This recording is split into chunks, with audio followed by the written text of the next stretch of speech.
Today I'm making preserved lemons. These are unwaxed lemons, so all we need is lemons and salt.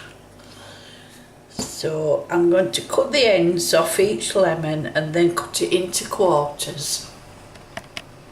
So I've cut 6 of the lemons into quarters. I'm not sure I'll fit 8 in there, but I've got the other 2 on hand just in case I run out. So what we're going to do, we're going to put a tablespoonful of salt in the bottom of the jar. Then a layer of lemons. The reason I'm doing this is I want to do some Moroccan cookery.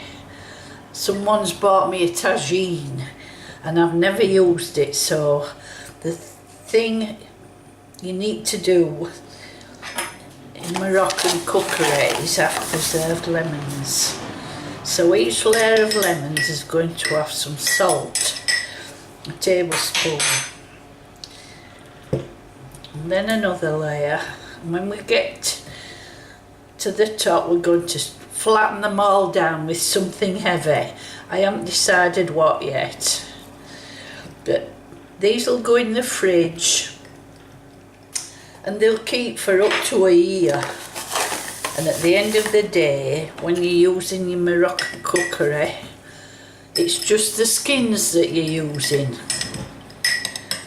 So it doesn't matter if there's pips in there, because we'll be scraping the flesh out before we use them. And as I say, these will keep for up to a year in the fridge.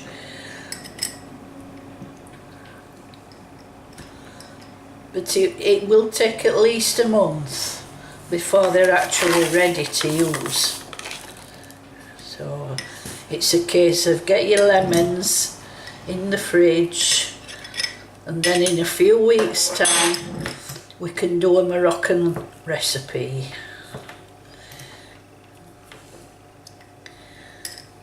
Now then, what can I bash those down with? So I'm using a small rolling pin to bash these down.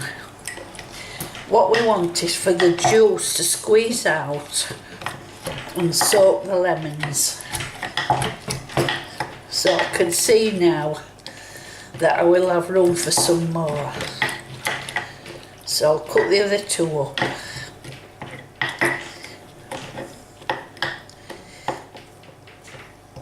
I suppose if you had a pestle, you could use that, but my pestle's only tiny, so it wouldn't be any good for this job.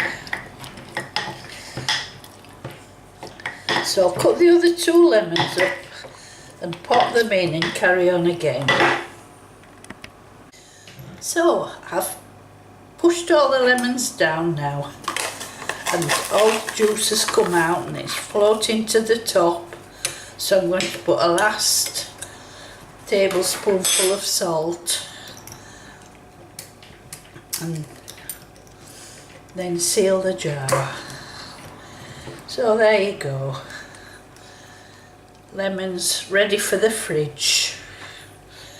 So in a month's time they should be ready to use.